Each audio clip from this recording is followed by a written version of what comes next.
Welcome to another DragonLance Saga review episode. It is Kyrn Dark Ember the 26th. My name is Adam, and today I'm going to give you my review of Rebels and Tyrants, edited by Margaret Weis and Tracy Hickman. I would like to take a moment and thank the DL Saga members and Patreon patrons, and invite you to consider becoming a member or patron by visiting the links in the description below. You can even pick up DragonLance media using my affiliate links. Now, this is my perspective only. If yours differs, that's okay. Leave a comment in live chat if you're watching live, or if you're watching this after the fact, put a comment below. We'll always respond to everything, and I love hearing what other people think about these different stories and collections. It's always a lot of fun for me. Now, I could not find this as physical media to get immediately, and so I had to use one of my Audible credits.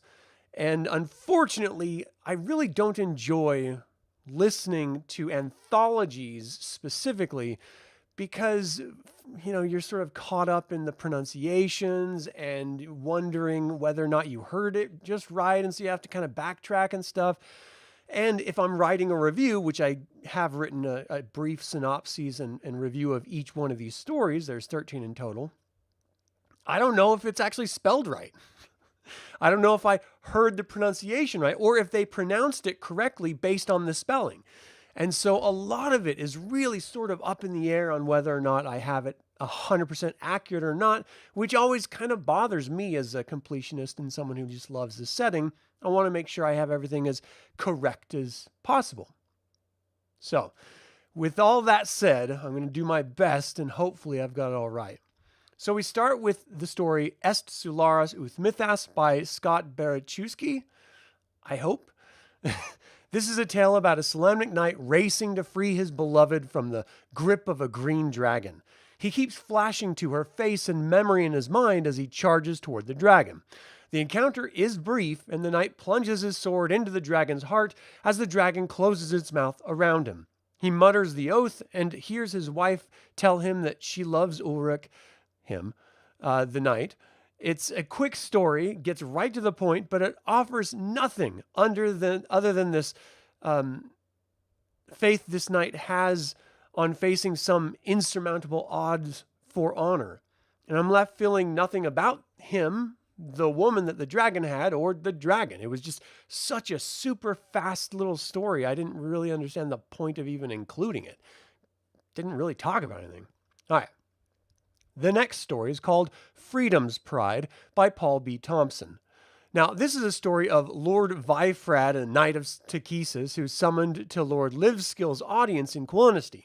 Apparently, some elves who were to hand over their treasures fled the forest, and Vifrad was assigned to find them and bring them back with their wares, their sort of treasures. He left, found elves fleeing with mercenaries who turned on them. The knights fought off the mercenaries and chained the Quillinesty to their oars. They began to return when another ship started pelting them with gnomish fire, basically Greek oil, I believe. They were forced to surrender to the ship, and it ended up being the Lioness's ship, who is now Quillinesty, apparently, not Kaganesty. She took the elves and rewarded the knights with their lives for having saved the elves. Then she gave a flag with the lion on it and the words Freedom Pride underneath it, wrapped around a cannonball.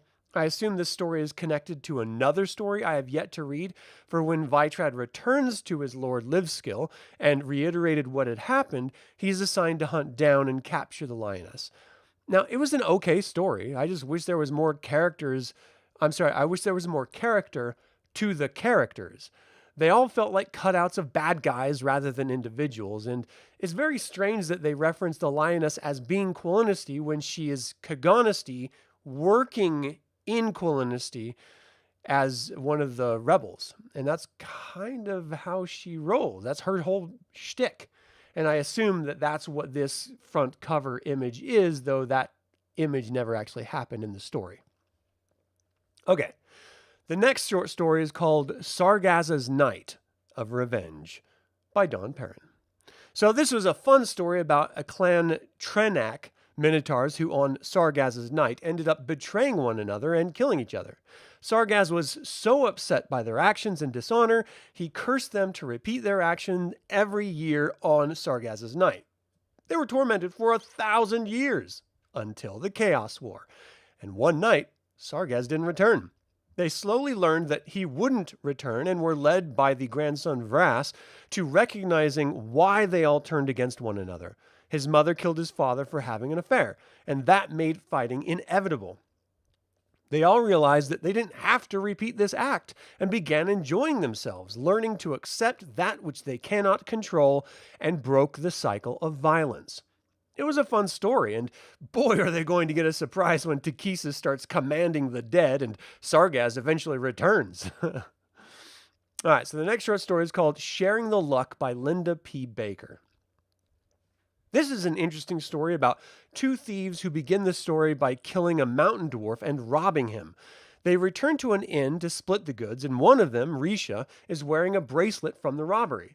The other, Greco, begins to distribute the loot, but Risha seems disinterested, acting very strange.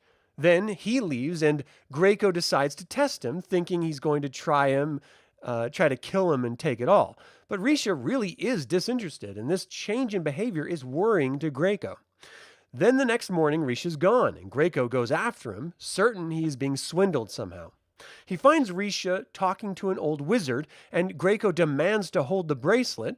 Risha refuses, and a struggle ends in Risha's death. Greco dons the bracelet, and its power begins to work, making him whole, meaning a whole, thoughtful, and respectful person. He planned on killing the mage, but instead thinks he'll let him go. This is interesting to me because we never really discuss what makes a thief or a murderer. A thief makes them a thief or murderer. It's really because there's something broken inside of them, something that either they never had or something they lost, a semblance of humanity, a compassion, of empathy. This bracelet restores that to them, and it's a crazy interesting item to consider dropping into a campaign just to see how it plays out. Because normal people don't go around robbing other people. Or murdering them just for sport. There's clearly something vacuous within them. All right, the next story is called The War Chest by Kevin T. Stein. This was a story about glory and the seeking of it, even when you're past your prime. Sir Damerman, a Salamnic knight who teaches the younger generations, the younger knights grow restless and ask about glory and riches. The knights end up sharing some loot acquired through battle against ogres. Damerman sees a chest, and instantly, as if in a dream only he experiences, a stick man appears, offering him glory in battle against Abraxas, a renowned Dark Knight warrior. At first he refuses, then through cajoling he relents and says that he is interested. He is shown an hourglass with sand the color of the abyss. He's presented with a bargain, the chance to find glory against Abraxas before the sand drains. He accepts the bargain and wins in battles, making him seem a true hero with endless energy and strength. His knights cheer his name, and he has found glory through that. Finally, it comes time to face off against Abraxas, and he is actually defeated. Stickman appears and tells him that he tricked him into taking his soul, and he will fight in the abyss for all of eternity without ever knowing rest. He will also offer it to his son, as he has made make bargains for glory and dies. It's a long-winded story that I enjoyed, though I wish they would have named the Stickman. It addresses our innate capacity versus our desires, and in fantasy, there's always a price to be paid if we are to exceed our ability. In real life, we can only exceed our capacity by incremental measures, but in fantasy, you can just, become amazing if you make some sort of bargain. And I still can't figure out who that Stickman was supposed to be. If this is supposed to be set in the 5th Age, the gods aren't there, because this is all before the War of Souls. And if it's supposed to be after the War of Souls, which, again, I don't think this was actually printed after the War of Souls was released, I could be wrong, then I really do wonder who the hell it was talking about. It tricked him. In any case, just another question that will never be answered. All right, so the next story is called Flight of Fancy by Jeff Crook. This was a silly story about a human named Klaus who was piloting a gnomish flying machine towards Sankrist when he crashed. He was saved by gnomes who brought him to Mount Nevermind and introduced him to famous gnome inventors. They explained the machine was a bee juice extractor, not a flying machine, and they were perplexed on how a human could have repaired a crashed bee juice extractor in Salamnia. Pyrothraxis heard through the grapevine that a Salamnic was in Mount Nevermind and insisted it must be a spy and that the gnomes should turn him over. They decide to make improvements to the bee juice extractor and fly Klaus home instead. Pyrothraxis left the mountain and started chasing them when the gnomes decided to dump the honey to increase their speed. It fell into Pyrothraxis' mouth, and when he breathed fire, it exploded in his face, sending them crashing into Solamnia, where they found another human inventor who said that he might be able to fix the bee juice extractor, with a fully bandaged up Klaus coming in insisting he should not repair the ship, clearly traumatized both physically and emotionally by the experience. And that was it. It was the best case of a gnome story. Short, silly, and finished. All right, the next short story is called The Deep, Deep, Dark, Dark Place by Kevin James Cage. Again, I'm not 100% sure on all of these authors' names that I haven't heard before because I'm just typing out phonetically what I heard. So I'm hoping that I'm actually saying their names right. What? This story was crazy. So 2 gully dwarves, Glug and Blurred, are in a deep, deep, dark, dark place when they hear singing and commotion. They investigate to find dwarves mining and talking about unionizing. They decide that the dwarves are looking for treasure, and they think that they can lead the dwarves, but they don't want to be seen in case they are mean. So they use their stick, which makes them invisible, but they're gully dwarves, so it clearly doesn't actually make them invisible, and they start helping the men by throwing gems at them. The dwarves see the agar, but they don't want to engage with them, so they pretend that they can't see them, only to pick up the gems. Then one time the agar directs them to the treasure cave, and the dwarves all go to it, only to be consumed by a stone dragon or something of that kind. The agar thank their pet treasure for getting rid of the dwarves, and that was the story. The gully dwarves were actually working with the dragon to lure the dwarves to their death. It made a whole new view of the symbiotic nature of gully dwarves with the denizens of the deep and recontextualized the whole story from the beginning. I thought it was a lot of fun and very funny that these gully dwarves holding onto a stick were just pelting these other dwarves with like wildly valuable gems and stuff. And the other dwarves were pretending not to see them because they could overhear the gully dwarves saying, "They no see us. We hold stick. Make us invisible." Like, it's the most absurd thing ever. But I really love that these gully dwarves and what they considered treasure was a monster that would then consume the dwarves. That was really great. All right, anyway. Catch of the Day by Gene Rabe is next. And this was an unexpected story. It begins with a pair of kobolds who are fishing. They say that they took this magic fishing pole from some gully dwarves that they had killed, and they consumed one of them. Then 3 bugbears come upon them and killed some of them. But the bugbears also wanted to fish. Next came an Etten who attacked the bugbears and killed them, then began fishing as well. Finally, a brown spider climbed onto the Etten and bit it, poisoning the Etten, which died and sank beneath the river. The fishing pole floated downstream, then turned around and came back upstream. The whole story is about one creature consuming another, all the while each were the catch of the fishing pole itself.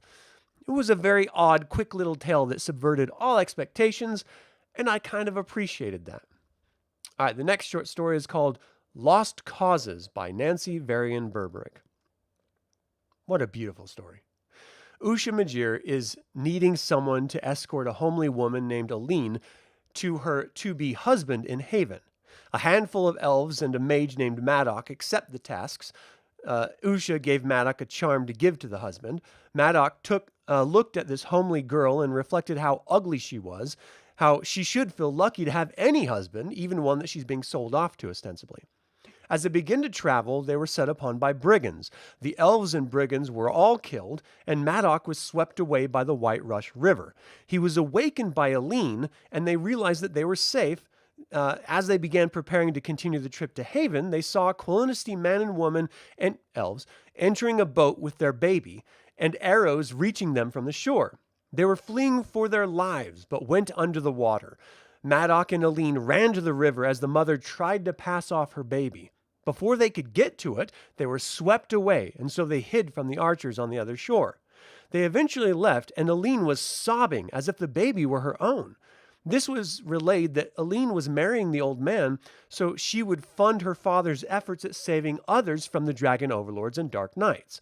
Then Madoc looked at the necklace and was overcome by love for this homely girl, because he finally saw her inner beauty.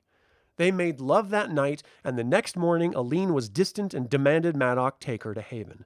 He didn't want to. He wanted her, but she insisted it was the only way to help others, which is all she cared about. While this made Madoc love her more, he relented and delivered Aline.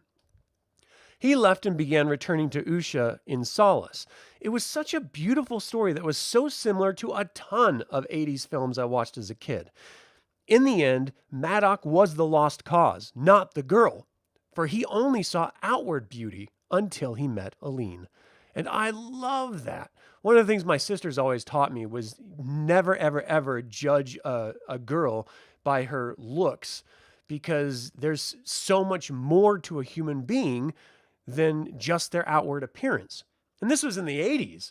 And so for them to, sort of have that perspective in the 80s, when all the 80s were about was outward appearances. Very plastic, fake time as a youth. In any case, I always looked a little bit deeper in people than just their physical appearance. And while I think physical appearances are incredibly important, especially in our society, the content of one's character is what actually matters in life. So I love that that's reiterated in this story. All right.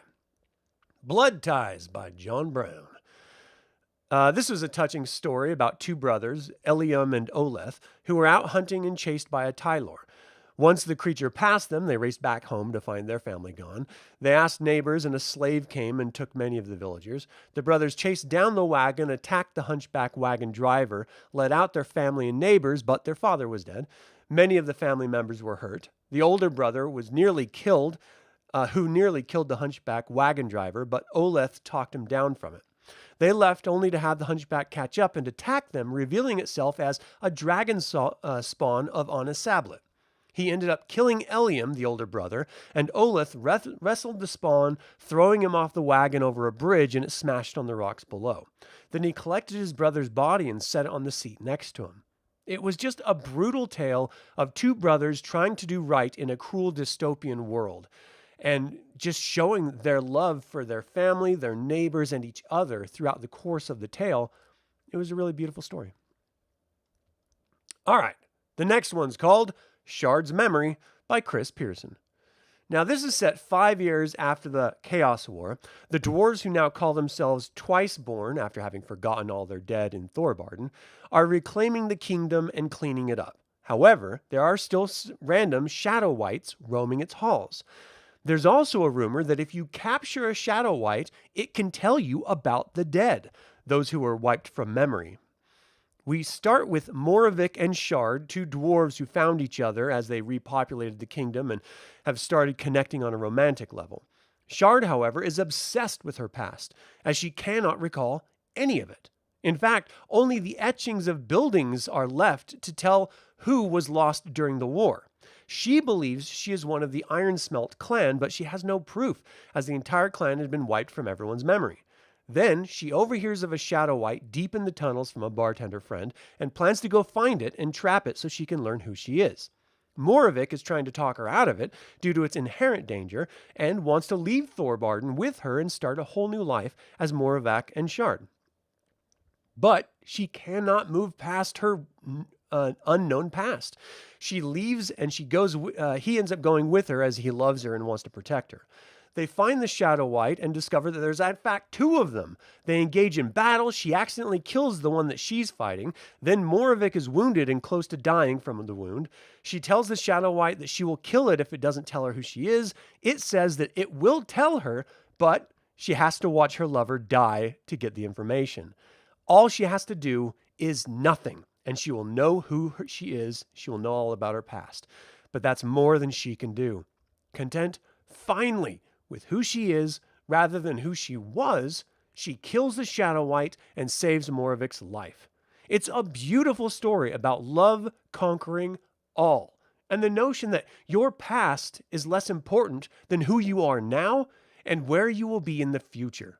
It again reminds me of the film The Iron Giant and that wonderful phrase, "You are who you choose to be." All right, the next story, the penultimate story, is called Tactics by Richard A. Knaak. This was an interesting story about the evolution of ogres in the Fifth Age. The Knights of Solamnia, under Rose Knight Lord Cornwall, decides to train the ogres to defend against the Knights of Takhisis, a sort of enemy of my enemy is my friend situation. The ogres are led by their chieftain Guyver, a half-elf, half-ogre. The Solamnics don't trust the ogres, but they continue to struggle to train them. It is then noted that the Dark Knights are in the area, and the chieftain leads the knights to the Dark Knights to confront them, and they defeat them in battle, but one knight flees, and the Knights of Solamnia have to stop him, unless he's going to then tell others that the Knights of Solamnia are training ogres. This must be kept a secret. When they give chase and catch him, the Dark Knight relays that they fight without honor and have killed their men, which leads Cornwall to realize that Guyver has been double-dealing and killing without the honor that they were trying to instill within them.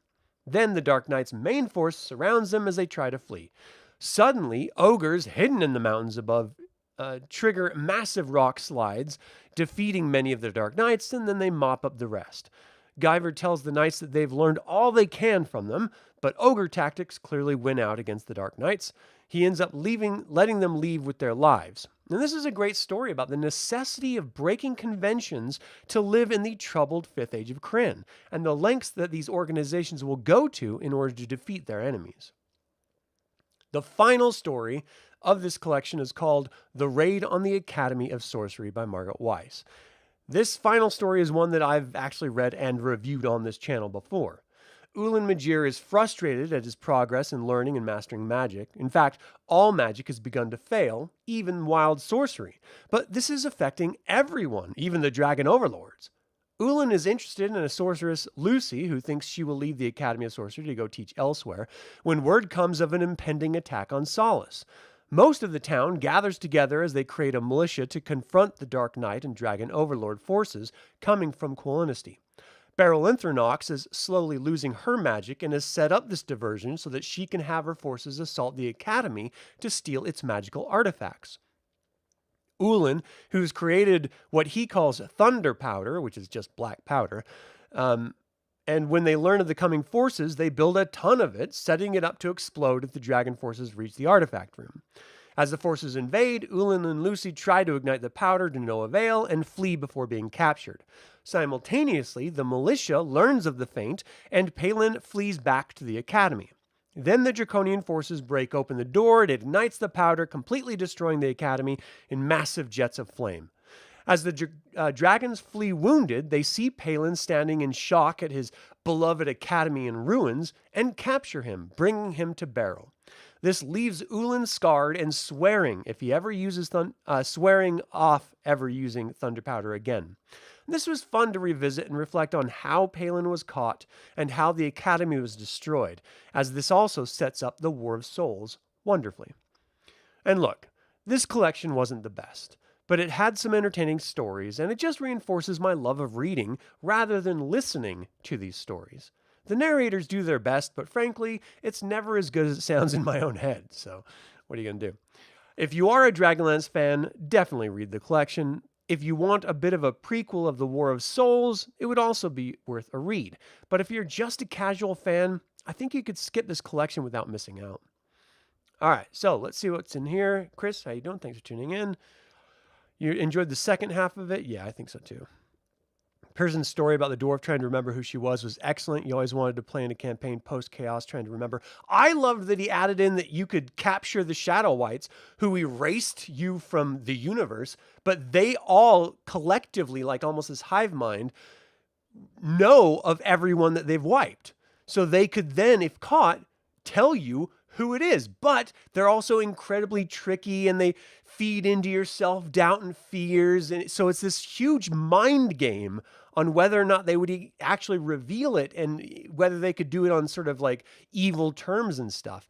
I thought it was so imaginative and so interesting, and it is actually the only reason why I would ever bring a Shadow White into a campaign, because otherwise it's just too brutal of an act, to put onto players and stuff. But if you could find out the memories after the fact by capturing other Shadow Whites, that would be an interesting campaign in and of itself. Is just going to find out who your family is, where you come from, who your lovers are, stuff like that. Oh, it would be so cool. Lost Causes was a highlight for you in a setting based on a game where charisma score is a defining number. It was nice to be reminded that true beauty and love is more than skin deep. Oh, yeah, 100%. And just, I'm a romantic. I love romantic stories and films. So that was really nice to also make that connection in Dragonlance again.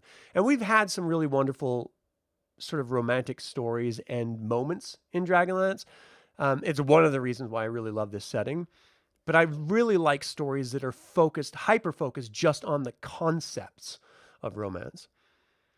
You're personally thankful that your wife overlooked your real nice. You haven't read Weiss's story about Ulan before, but you love the story beat about everyone panicking that magic is slowly fading away. Yeah, it just feeds right in. But in the Fifth Age, when the War of Souls was hit, we were just introduced to Palin after he had gotten captured and released. And so we had no idea how he got captured. And we heard about the Academy of Sorcery being blown up, but it was always said that it was the Dragon's armies of Beryl that destroyed it. And so this completely recontextualized that entire story by having it be Palin's son Ulan who actually destroyed it, trying to defend it from the dragon armies. So that was interesting. Pierson remains your favorite author during these rereads. The last line about the female dwarf not willing to lose her friend and to regain her memory, even though her friend would be forgotten, was perfect. Yeah, just beautiful. The love, the distrust in Weiss's story. Everyone blames everyone else for disappearing magic. I just love that so much too. You wish they did more anthologies. There are 3 more anthologies. It's one anthology with 3 books in it that I'm going to be reading next. So it's, let me look it up real quick. I've been doing so many of these that I've been trying to keep track. So it's The Search for Magic, Tales of the War of Souls, The Players of Gilean, Tales of the World of Krynn, and The Search for Power, Dragons from the War of Souls. So the next book, I'm trying to get all the, I'm basically in between jobs right now. And so I'm doing as much of the short story anthology readings as possible so that I can get through them, because I have a bunch of, options for work coming in. And so I want to get them all taken care of before I start my commute jobs, because it's hard for me to remember a bunch of different stories at once. But if I'm just listening to one novel, then it's easy for me to keep track and remember it all as I'm listening to it on the commute. And then, of course, being able to reiterate to you all once I'm done with it. So I'm trying to knock out all of the different short story anthologies first, and there's only 3 of them left. I mean, aside from those 3, there are the Best of Tales Volume 1 and the Best of Tales Volume 2, but I've just read all the tales, so why read those again? So that's what it is. Hey, Jason, thanks for tuning in, man. Cool nerd shades. Nice. All right, so that was this collection.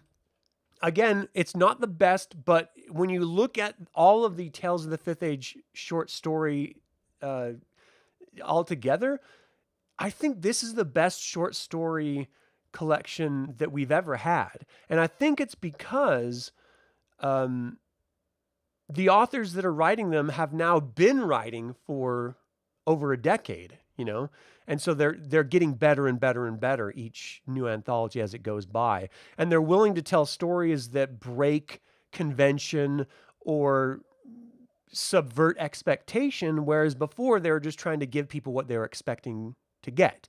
And I really like how the short stories have evolved over time and how the authors have grown over time.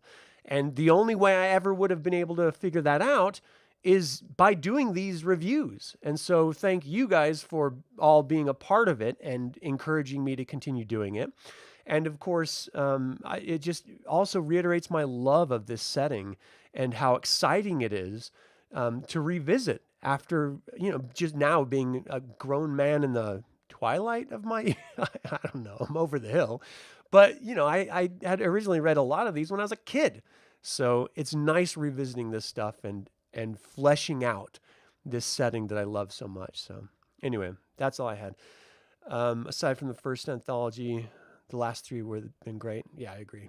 All right, well, that is it for my review of Rebels and Tyrants, edited by Margaret Weis and Tracy Hickman. What did you think of the anthology? Did you connect with any of these stories? And finally, would you ever play a one-shot facing off against Shadow Wights? Feel free to email me at info@dlsaga.com or leave a comment below. I would like to thank creator patron Aaron Hardy and developer patron Chris Androu, and I'd also like to take a moment to remind you to subscribe to this YouTube channel, ring the bell to get notified about upcoming videos, and click the like button. This all goes to help other Dragonlance fans learn about this channel and its content. This channel is all about celebrating the wonderful world of the Dragonlance Saga, and I'd like to, I hope you're going to join in that celebration. Thank you so very much for watching. This has been Adam with Dragonlance Saga, and until next time, Slán Javar.